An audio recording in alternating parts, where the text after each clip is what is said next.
Saya seorang ikhwan. Kalau laki-laki ikhwan, kalau perempuan akhwat. Dalam Islam jenis kelamin cuma ada dua, ikhwan dan akhwat. Tak ada wanwat. Ikhwan dan akhwat. Saya ikhwan, berarti laki-laki. Saya ingin nikah, alhamdulillah. Cuma calon mertua saya minta resepsi. Bagus. Ada seorang sahabat Nabi namanya Abdurrahman bin Auf. Siapa namanya? Abdurrahman bin Auf. Tangannya kuning-kuning bekas minyak za'faran. Minyak za'faran dipakai ketika orang nikah. Nabi nanya, Abdurrahman bin Auf, iya, itu tanganmu kuning-kuning. Iya. Kamu nikah? Iya. Aulim walau bisatin, potonglah kambing. Kenapa enggak buat resepsi? Calon mertua minta resepsi, bagus, tapi harus megah. Wa na'uzubillah.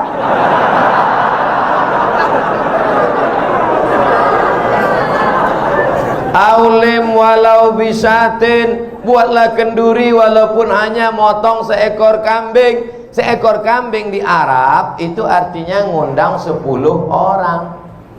Karena di Arab itu kalau kambing 1 ekor itu 10 orang. Artinya buatlah kenduri, walimah, resepsi walaupun yang diundang hanya 10 orang, 1 ekor kambing. Karena di sana motong kambingnya. Di sana Mesir motong ayam itu cuma 2 kali potong.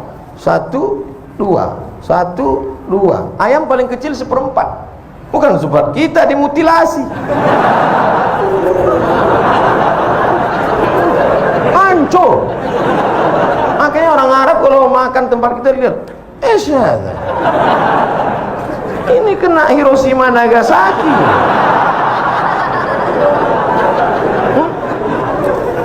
Wahai ibu-ibu yang berada di bawah, saya minta malam tahun baru hijrah ini hanya 1 permintaanku, Bu, turunkan harga mahar. Takbir. Takbir. Ketahuan tak bermodal. Yang penting anakmu menikah dengan laki-laki yang soleh-soleh ini, soleh. Aku bersaksi di hadapan Allah bahwa yang ada di hadapanku ini adalah pemuda yang soleh-soleh. Mereka sudah mau datang ke masjid, sholat berjamaah, meninggalkan segala macam aktivitas malam ini. Tiba-tiba datang dia meminang anak gadismu dengan cara yang baik.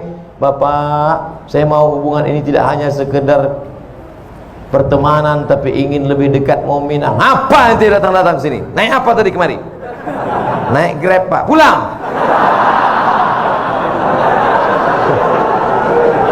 Iyakunu fuqara. Kalau yang datang itu miskin, susah, yughnihimullah. Ada rezeki sendiri, ada rezeki berdua, ada rezeki bertiga, digabungkan Allah rezeki, dibukakannya pintu-pintu rezeki.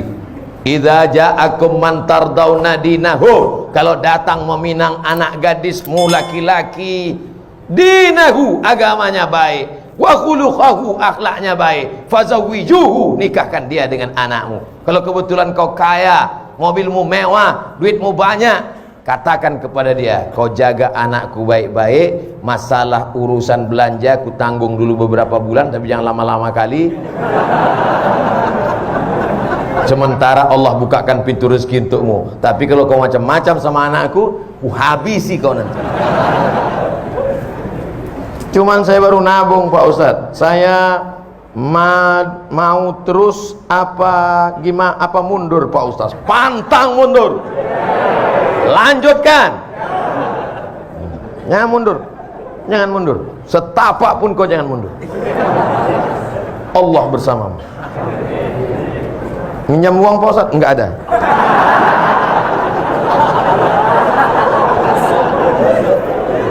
Ustadz, saya mau nanya, jika ibu saya menikah lagi dengan laki-laki lain, ayahnya udah meninggal, sekarang dia tinggal sama ibunya mau nikah lagi, kira-kira begitu, apakah saya harus menghormati dan menyayangi bapak baru saya seperti bapak kandung saya, sedangkan kakak-kakak saya melarang saya untuk mendekatinya? Di mana letak salahnya? Bapakmu yang baru itu rajin sholat berjamaah ke Jami' Al-Abrar, dia mendengarkan ceramah Ustadz Somad, dan dia pula orang yang baik, sopan santun. Kau tidak suka hanya karena dia bukan bapakmu. Itu takdir Allah, itu ketetapan Allah. Kenapa kau tidak ridha menerimanya? Kecuali bapakmu yang baru itu sakau, pengedar narkoba. Itu pun kau tak boleh benci, kau tetap baik sama dia. Tenang ya Pak, tenang. Kau pergi lapor ke BNN. Ini banyak sekarang anak-anak yang keliru. Setelah bapaknya meninggal, ibunya dibiarkannya sendiri, padahal ibunya perlu nafkah, perlu kasih sayang. Maka sampaikan kepada dia, Mama, kalau mau menikah lagi, menikahlah, biar kami susun tim fit and proper test. Begitu. Masukkan saya tim, nanti saya seleksi ayah kalian. Begitu juga sebaliknya. Ibu kalian meninggal, ayah kalian sebatang kara, jangan kalian biarkan dia sendiri. Dia perlu ada yang memasak, ada yang merawat, ada yang menjaga dia. Bukan sekedar cuci, laundry banyak. Kalau sekedar makan, rumah makan, restoran banyak. Tapi dia perlu kasih sayang. Ini ada orang bapaknya ada sendiri, emaknya meninggal, dia kasih tahu, Papa, kalau mau pergi ke Surabaya, kakak ada. Kalau mau pergi ke Singapura, adik ada. Kalau mau ke Jakarta, saya ada. Kemana papa terbang, tak usah pikirkan. Kata bapaknya, kalian kemana aku terbang aja yang kalian pikirkan. Kemana aku hinggap tak kalian pikirkan.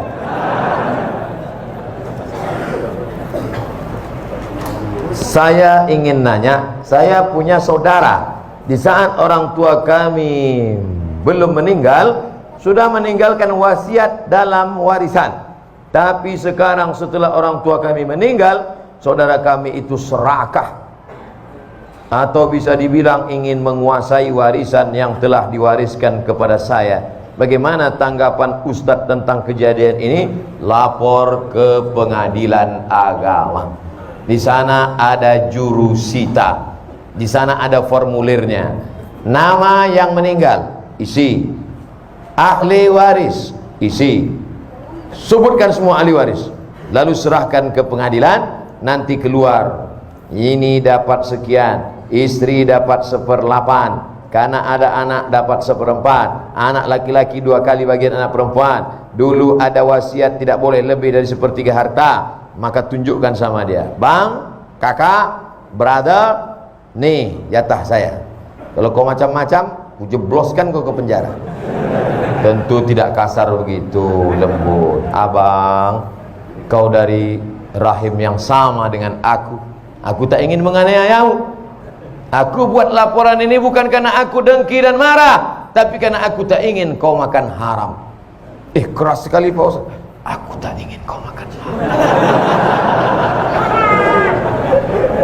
Kalau ada kalian menuntut adik, abang, kakak, itu bukan berarti zalim, tapi menjaga dia, anaknya dan istrinya supaya jangan sampai makan hak. Bayangkan ini kalau didiamkan, dikuasainya harta warisan, tanah dikuasainya, kebun dikuasainya, angkot dikuasainya, makan haram dia, anaknya, cucunya, istrinya. Maka selamatkan saudara ini dengan cara menegakkan hukum warisan ke kantor pengadilan agama. Ada jurusita, disita nanti itu. Saya sudah setahun hijrah. Lalu belum lama ini saya bertemu kembali dan dengan mantan yang dulu pernah saya kenal. Berarti CLBK, cucian lama belum kering. Anak-anak ketawa macam paham.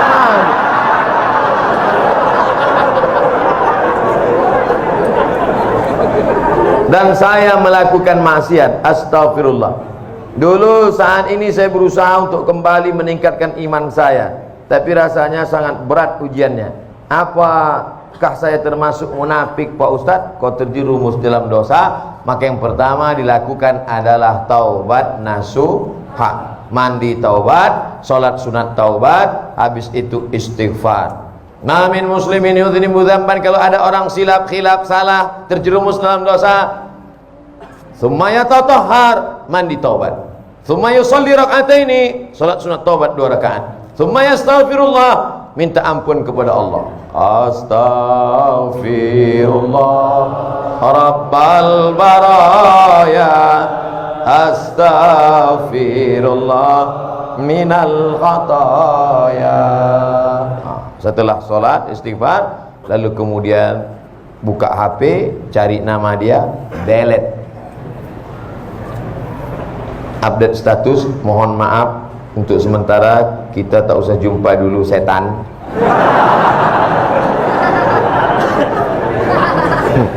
Inna syaitana lakum aduun, setan itu musuh bagi kamu, fattakhidhuhu aduwa, jadikan dia sebagai musuh. Setan tidak pernah ngajak selingkuh. Pernah tak setan ngajak? Ayo selingkuh. Tidak. Setan mengajak dari langkah pertama, tukar nomor, kirim WA, ASL please. La tattabi'u khutuwatis syaitan, jangan ikuti langkah-langkah setan, karena setan punya trik, punya tipuan-tipuan. Oleh sebab itu jaga. Adapun engkau, supaya jangan lagi kembali ke mantan, supaya cepatlah cari perempuan solehah, mudah-mudahan menikah tahun ini. Tanggal nggak penting, yang penting tahun. Karena banyak juga orang, kapan nikah? Bulan Mei Ustaz. Tanggalnya, tahunnya pun nggak pasti Ustaz. Sebelum berakhir 2019, mudah-mudahan yang sudah mau nikah, menikah. Azam, tekad kuat, nikah, istikharah. Kamu kenapa belum juga nikah? Calon saya 2 Pak Ustaz. Sudah istikharah? Sudah Pak Ustaz. Terus mana yang kelihatan? Dua-duanya. Jadi belum putus istikharah. Kalau udah istikharah putus, tinggal satu. Yang lain itu tereliminasi. Apa hukum orang suka zina, mabuk, tapi suka sholat? Man sholatuhu lam tanhahu anil fahsya'i wal munkar. Siapa yang sholatnya tidak mencegah dirinya dari perbuatan keji dan munkar, falam yazdad illa bu'dan, maka dia bukan makin dekat pada Allah, tapi makin jauh. Oleh sebab itu kita mesti menjauhkan dari segala perbuatan ini.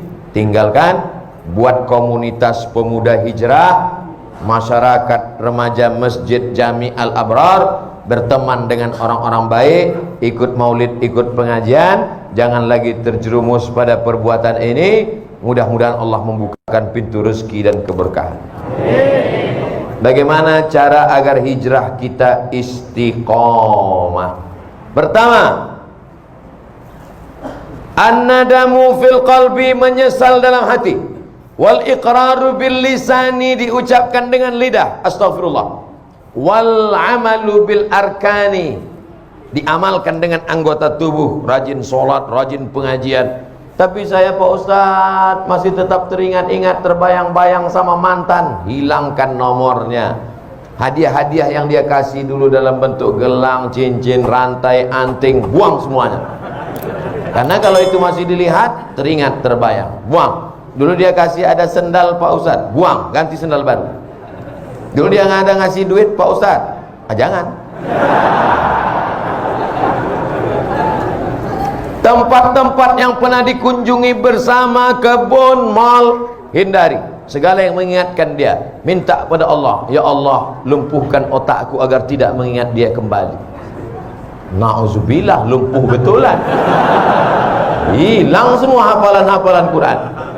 Supaya hanya berzikir. Walladzina idza fa'alu fahishatan, kalau ada terlintas di pikiran macam-macam, au zalamu anfusahum, kalau dia menganiaya dirinya, zakarullah, istighfar. Jadi yang pertama, taubat nasuha dengan syarat dan ketentuan berlaku.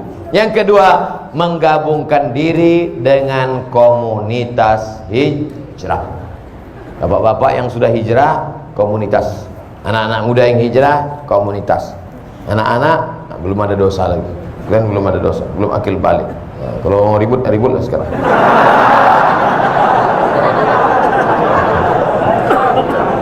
Gabungkan diri, karena ini lemah. Satu pohon kayu di tengah hutan, datang angin kencang, patah. Dengan angin puting beliung, tercabut. Tapi kalau dia di tengah kayu-kayu lain, angin kencang dia slow. Datang angin kencang, dia slow aja. Kenapa? Yang pinggir-pinggir itu yang kena.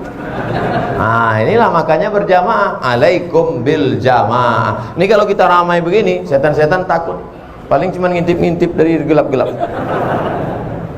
Makanya hari raya kurban, Idul Fitri, Idul Adha ramai.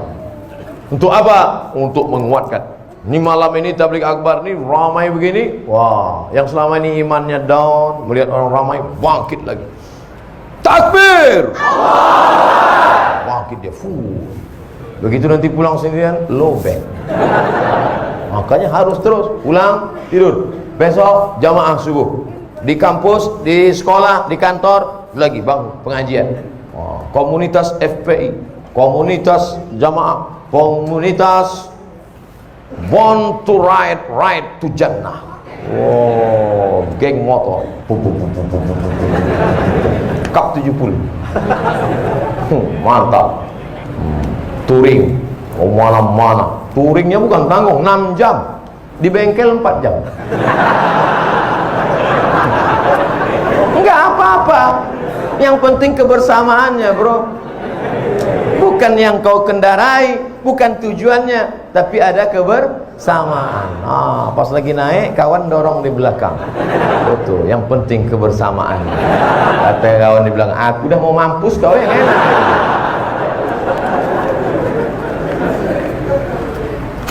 Pertama, menyesal dalam hati, diikrarkan di lidah, diamalkan dengan anggota tubuh, menyesal. Lalu kemudian setelah itu menggabungkan diri dengan komunitas.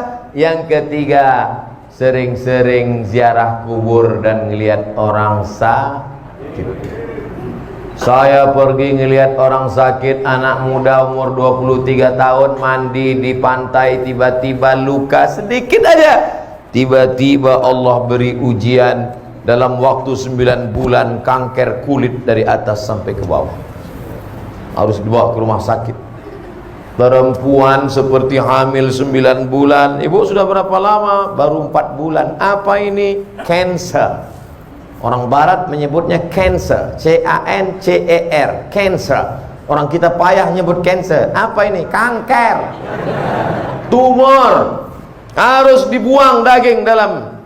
Berapa uang untuk membelah, membedah, membuang daging? 40 juta. Kalau sampai pendarahan masuk ICU 70 juta.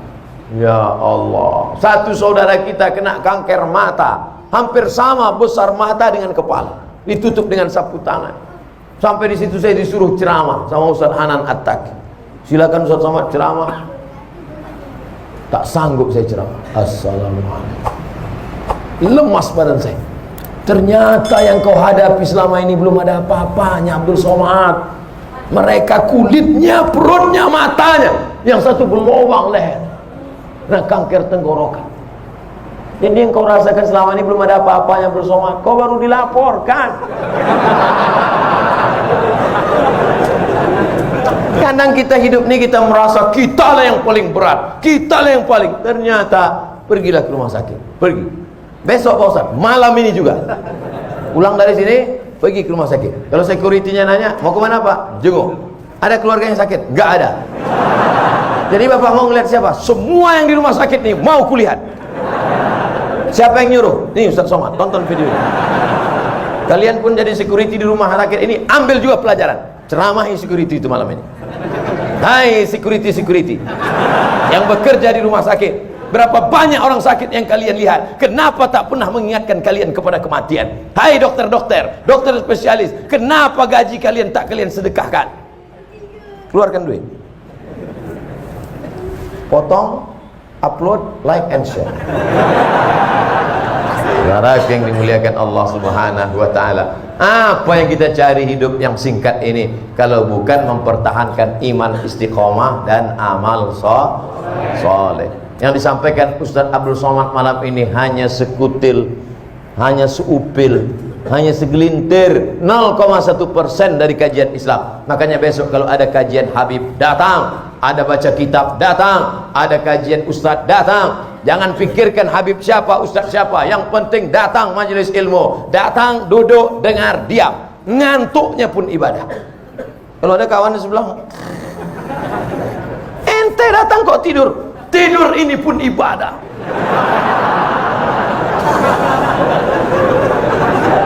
Masya Allah, tabarakallah. Untuk mengharapkan keberkahan dari Allah Subhanahu wa ta'ala, mari kita sama-sama berdoa dengan kemuliaan surat Al-Fatihah.